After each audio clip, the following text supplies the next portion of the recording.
Shivering from hypothermia, little Jordan Grace was clutching her mother's unresponsive body as the floodwaters rose around her. A rescue team in a Zodiac boat, on the lookout for those in distress in Beaumont, Tex, spotted the small pink backpack the girl was wearing and pulled her and her mother aboard. Mama was saying her prayers, the 3-year-old, recovering on Wednesday in a Beaumont hospital, told a relative, Antoinette Logan, 38.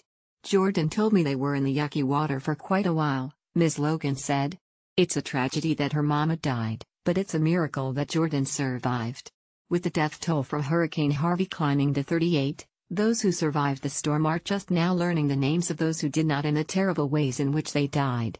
Some episodes are particularly haunting, like the tale of Jordan and her mother Colette Seltzer, 41, a nurse who died on Tuesday in the flooding in Beaumont, about 100 miles from waterlogged Houston, as her daughter clung to her body. Most of the victims identified so far also drowned. Agnes Stanley, 89, who was found floating in 4 feet of water inside her Houston home, where she lived alone. Alexander Sung, 64, a clockmaker in South Houston, who died in his beloved store after trying to rescue merchandise. Joshua Feuerstein, 33, who the police said drove around a barricade, a fatal mistake.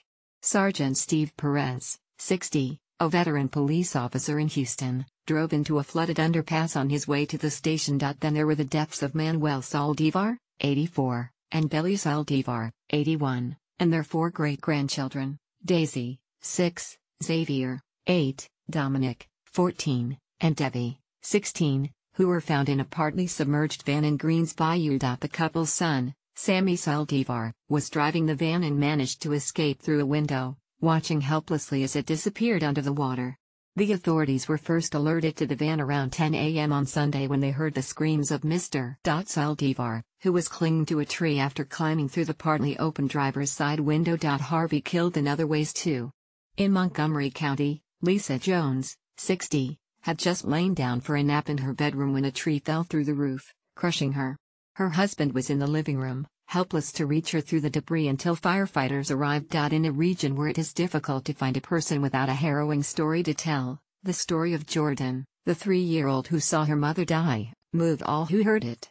But it hit hardest within the large Beaumont family of nurses, pastors and military veterans who are relatives of Ms. Seltzer and her daughter and who live not far from them. Ms. Seltzer, a surgical nurse, and her only daughter had tried to escape the flooding Tuesday in their car, taking a service road of Interstate 10. But the water caught up with them. Relatives describe Ms. Seltzer as a dedicated nurse who entered the profession after the death years ago of her mother, who was also a nurse. We're a service family that takes pride in giving back to our community, said Ms. Logan, also a nurse. Ms. Logan said she and others in the family often referred to Ms. Seltzer by a nickname, Nan Nan, adding that she enjoyed caring for her daughter, traveling, watching cooking shows and listening to music. Ms. Seltzer had recently driven to Houston to attend a concert of the British singer Ed Sheeran, and had kept in touch with relatives and friends through social media, texting and by phone. She kept them updated on Tuesday about efforts to escape the flooding. Then the messages suddenly stopped. "We're in absolute shock," said Vanessa Jackson, 58, a cousin who is a retiree in Beaumont. "You hear about stories like this in other places, other people's lives. Not here, not us. The goal now was to calm a traumatized child. We just need to be focused now on little Jordan, who experienced something none of us should," Ms. Jackson said. Another cousin, Sylvia Allison, 24, described Jordan as the only girl in our family of all boys, our lil tomboy at its finest. In a post on Facebook, Ms. Allison expressed her grief, saying, "Our special little miracle, you survived all that water for hours holding onto my cousin. I'm really having a hard time understanding today right now," she wrote. Michael LaBouef, a longtime friend of Ms. Seltzer's who worked with her at the Medical Center of Southeast Texas in Port Arthur, said that the tragedy devastated the staff at the 224-bed hospital. "I always called her baby girl," said Mr. LaBouef, a retired surgical assistant. "Her smile, the room just lit up. You couldn't help but smile back. I never did see that girl in a bad mood," he continued. "I never saw her upset or mad. And she didn't have the life of leisure that would give her such a positive attitude. But she built on her adversity instead of letting it knock her down." Co-workers at the hospital had texted and talked to Ms. Seltzer on Tuesday morning as the rains were battering Beaumont.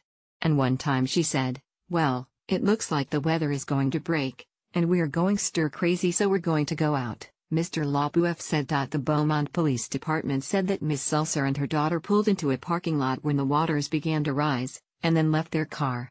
At some point, the police said, they were swept into a canal and ended up floating about half a mile out. At that point, it was too late for Ms. Seltzer.